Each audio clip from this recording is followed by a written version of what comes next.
internally lost and was like, I don't know what's happening.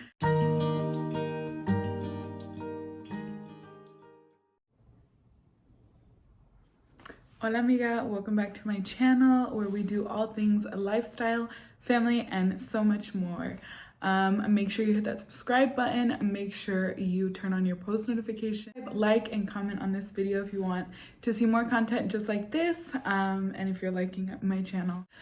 So today I'm super excited. I've actually watched a ton of videos like this. As you can see from the title, I will be sharing my birth story.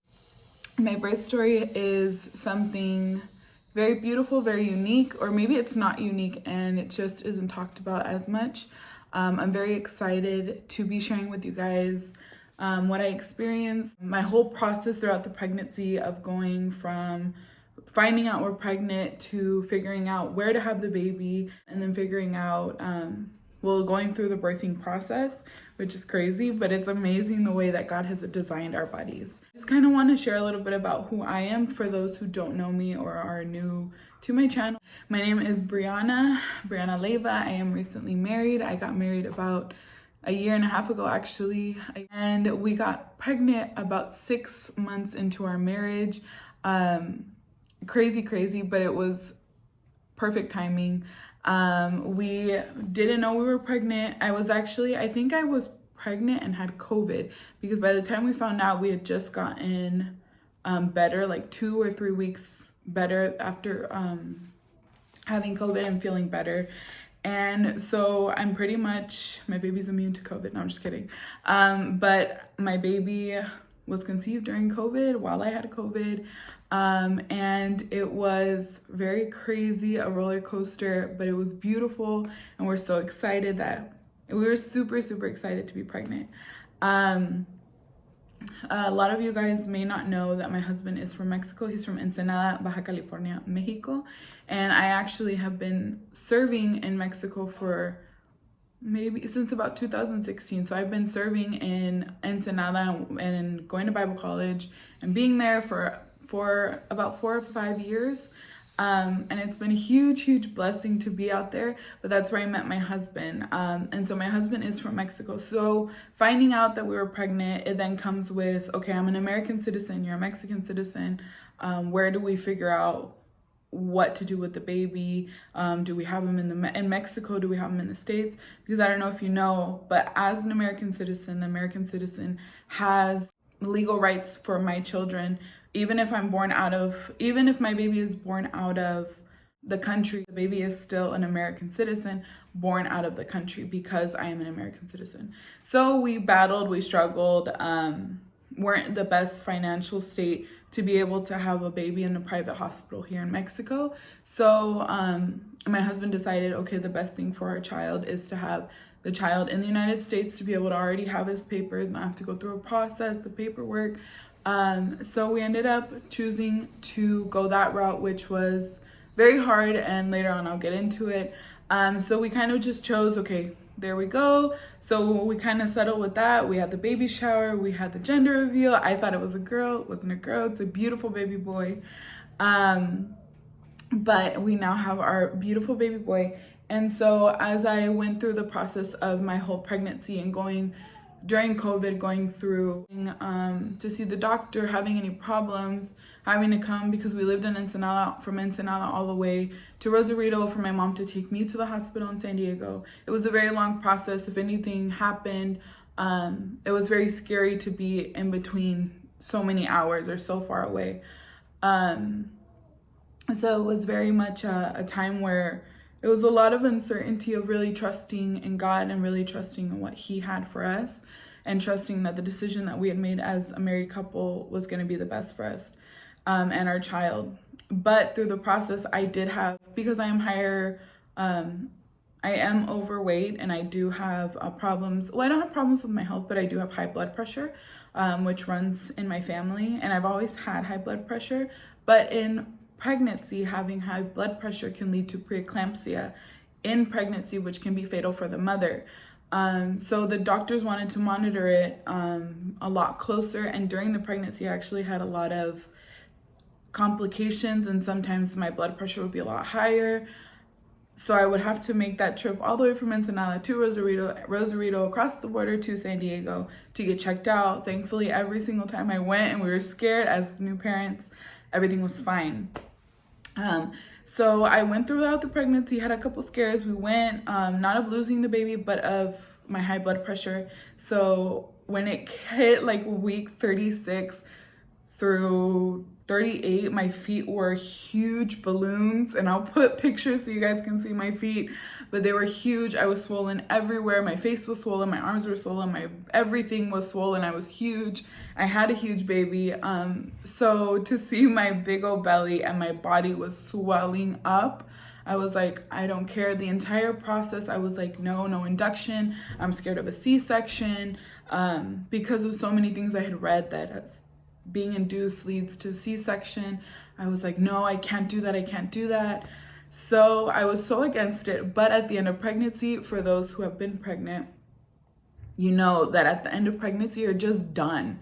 It's not like I'm done being pregnant because the baby, I want him out. It's just this, like, I'm done, I'm fed up, I don't want to hurt anymore. My body aches every time I get up, I need help. And then I'm plus size, but then on top of that, the baby weight, and I did gain around 40 pounds in pregnancy. So I did gain a substantial amount of weight.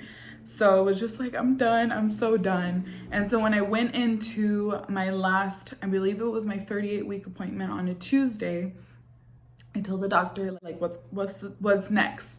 And they were like, well, because of your high blood pressure and it could lead to preeclampsia, we are gonna schedule an induction. And I was like, at this point, I'm okay with it because I truly just want the baby out of me. I want the baby here. I want my body to be normal again. I want to sleep on my stomach again.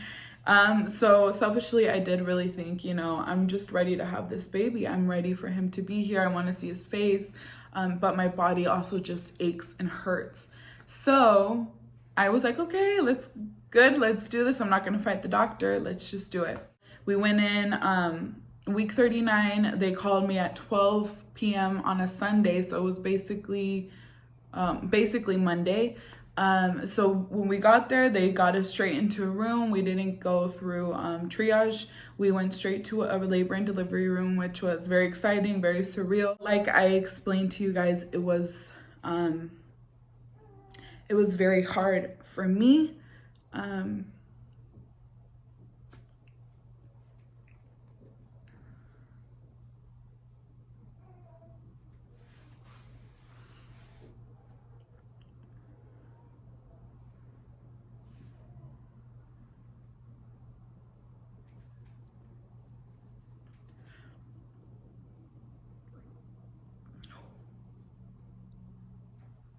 Having a baby can be so intimate and so beautiful. But having to choose between having your child with your husband next to you or having to choose the baby having an American citizenship is a very hard decision. And, getting to the hospital and seeing big old pregnant mamas and their husbands standing beside them or their partners, it was very hard for me. I'm very grateful. I had a very amazing support group. I had my mom there and my cousin who was like an older sister. But it was very hard for me to go and not be able to have my husband there. And I know it's nothing against my husband. It's nothing that we could really change because he doesn't yet have his papers or his green card. But it was hard for me. It was hard to go into labor holding my bags. And it was great. I'm so grateful that I had my mom there, but it was very hard to accept the reality that my husband couldn't be there.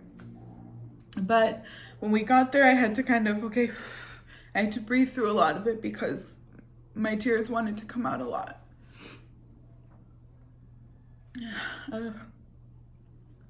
And as we got there, we got into labor and delivery, and they told me what the process would look like. And they did begin me on I don't remember what the pill was called, but I was basically completely closed, completely not effaced. I was like maybe at a 30, I believe they said I was. 30% effaced, so I had to go through the process from zero. So we went in, they checked my cervix, and by the way, I don't know why no one talks about it, but cervix checks are the worst. I think they hurt more than actually pushing out the baby. I was crying through the cervix exam, so I don't know if I was the only one or what, but it hurt so bad. So they started me on a little pill. I'm not sure really what it's called, but they told me it would take, there's 6 doses that they can take before they start to take some other kind of action of a balloon or whatever other kind of thing. So we went in, and every 4 hours they would put in a new pill. So I would get the pill, wasn't really progressing. The final one, they were like, okay, well, we can stretch you to a 3. So she checked my cervix, said, okay, we can stretch you to a 3, so we don't need to put the balloon in. The balloon is to get you to about a 4, I believe. And they said, really, that's not necessary, 4 or 5. It's not necessary to put the balloon in. It's not going to make that much of a difference. So thank God I didn't have to get the balloon, because I was very scared of that too. So we started after this 6 doses every 4 hours. So I believe I was there, an entire day just trying to get a face, and I still wasn't, I was starting to soften up, but I wasn't yet opening up. So we were still going through the process of opening up my cervix, of effacing me or softening me up. And so the baby is being checked because I'm a plus size woman. It was very hard for them to continue to keep a monitor on the baby. If I would move a little bit, the baby would move too, and then the heart would just, like, they would keep having to find the heart, which was very scary for them, but it was so uncomfortable for me. It was hugging my stomach like crazy. So after we did those 6 doses of the little pill that ripens me, or not ripens me, gets me soft, I finally started Pitocin. And starting Pitocin is basically like starting oxytocin, but synthetically. And so they started me on Pitocin.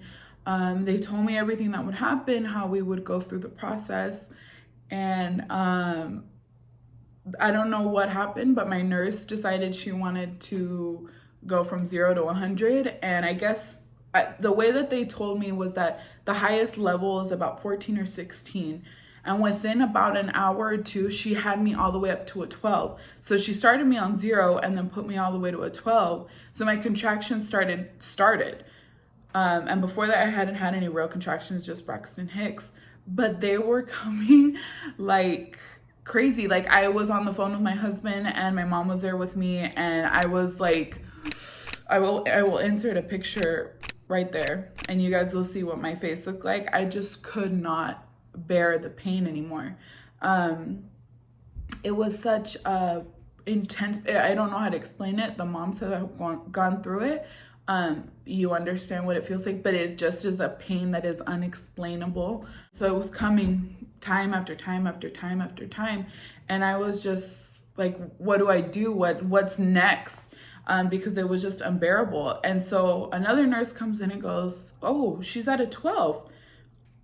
12 of the amount that they were giving me, or the dosage. And she was like, oh, that's crazy. And she put me all the way back down to a 7, which slowed down my contractions, which was good, but scary. The nurse comes back in and she ramps me all the way back up. So these contractions are coming super quick. So it's maybe about 3 or 4 in the morning at that point. And I was like, I can't anymore. It hurts so bad. The nurse said, do you want to call for your epidural now? And I said, I don't really want to call for it. But it started getting to the point where I was screaming and crying because of the contractions. So she was like, what are you waiting for? What are you waiting for? And I just kept looking at the clock, because I had been told so many times that if you get the epidural too early, it can happen that it leads to a C-section. So it was just so much that I had read and heard from groups on Facebook, heard from other moms, their experiences, and really nothing scientifically backed this up. But in me, because I had heard so many experiences, I was like, I can't get it too early because if not, it'll lead to a C-section, which is not true at all. Scientifically, it is not proven. So I just had this in my mind. So I was like, okay, if I wait until 5 in the morning or 6 in the morning, something like that, then I'll get the epidural and everything will be fine. Like I'll be more open and be fine and it won't take as long. And at 5 or 6 in the morning, I couldn't take it anymore. And I said, please bring the epidural. And by the time they came, I was screaming. I couldn't take it anymore. I know my pain tolerance and I would love to do everything as natural as I can with my child. But the pain of birth it's not for me. And I knew going in that I wasn't going to be the one to be like, oh, I'm going to do it naturally. I'm going to just wait. I'm not the one and I know it. So I called for the epidural. The anesthesiologist got there. So she starts to put it in me and she couldn't figure it out. She put the huge needle in me. She couldn't get it. It wasn't working. So she did it again and it didn't work again. And she said, okay, well, let me call my attending. So she had to call the higher up anesthesiologist to come. He put it in. And at that point, I was just so mad and frustrated. And the nurse kept checking for the baby. And it was so much going on at the same time. I was screaming. Everyone's like, just breathe, just breathe. And I'm just like, I'm trying so hard. I was just crying and yelling and I could not anymore. I couldn't take the pain. But when the doctor came in, or the anesthesiologist came in, the attending, it was like magic. It was like, you don't feel anything. You feel so numb. It feels so weird, but it's amazing because it takes your pain away almost instantly. The way that I tried to understand, and I watched so many of these videos and I didn't understand it going through like waiting to get to birth. But it really, once it kicks in, it's bliss from there.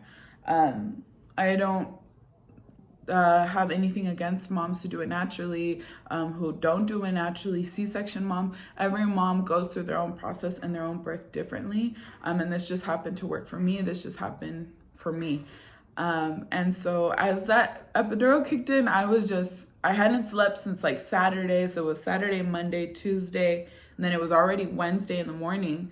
And Wednesday in the morning hit and the epidural hit and I was just out until almost the time of my birth.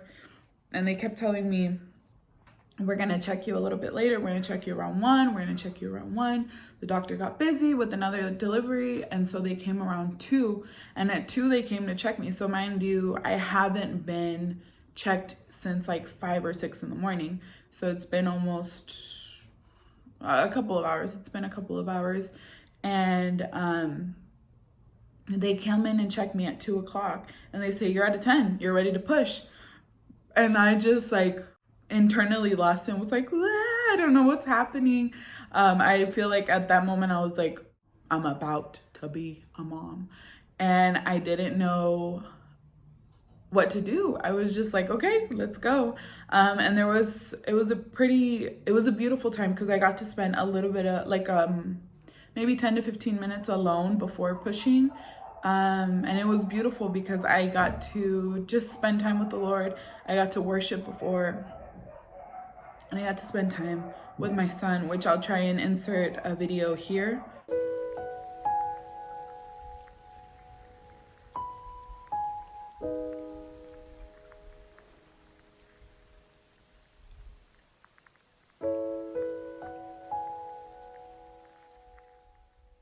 So that was me being able to spend time with my son right before he comes into the world, just me and him for the very last time. And it was beautiful. That was captured by my mom while I was praying and being able to just worship God.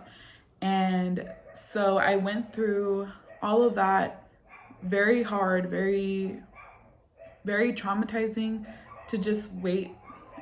It was very hard to just go through the process of 3 or 4 days.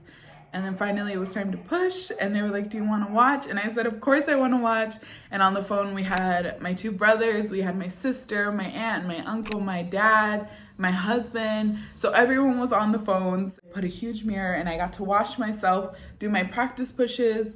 And they were, for me, it was the coolest thing. I watched a lot of like live births during my pregnancy. So for me, it was like, oh, it's finally me. It's finally my hoo-ha there that I'm watching push out a child, and I could start to see his head. And so it was so exciting. And when it started to be, okay, real pushes, doctor was coming, baby is ready to come out. They moved the mirror. My husband got to watch the entire process, which he thought was super cool, which is, I'm very grateful for, because I heard a lot of dads get traumatized. So I'm pushing, and I pushed for 30 minutes, and he was healthy, and he was born, and he was a beautiful baby boy. 59. You did awesome. Oh, look at that.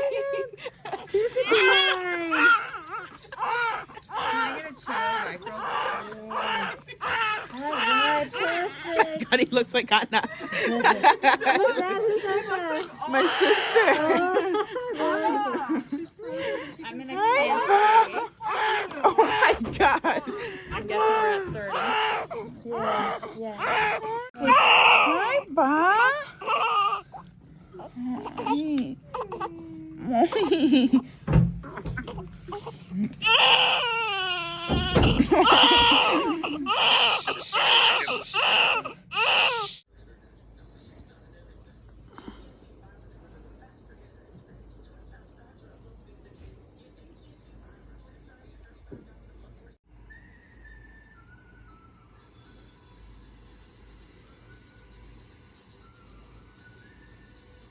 So it was just so beautiful to watch the whole entire process.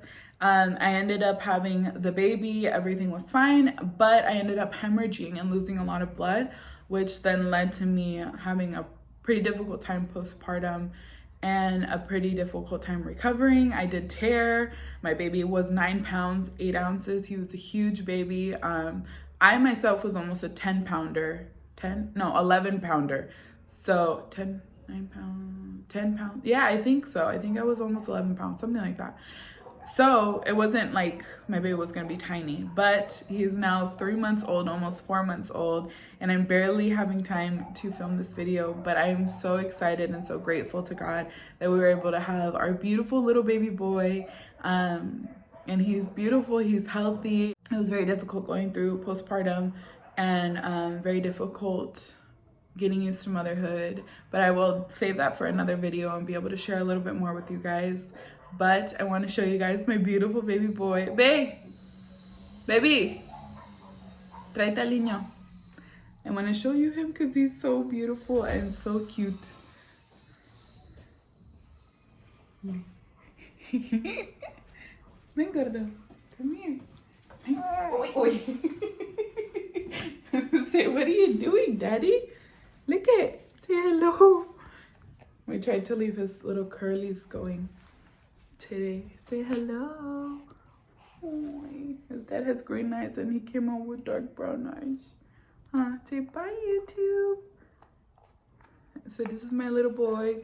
And so you'll be seeing more of us on this channel and more of him. You'll see a lot more.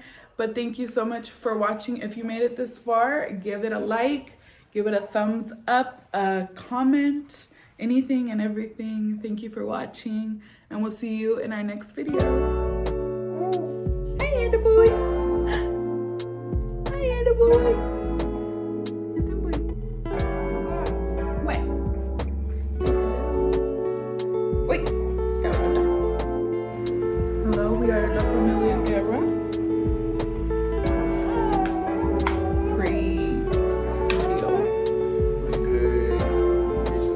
What's good? Being our fan. Yeah.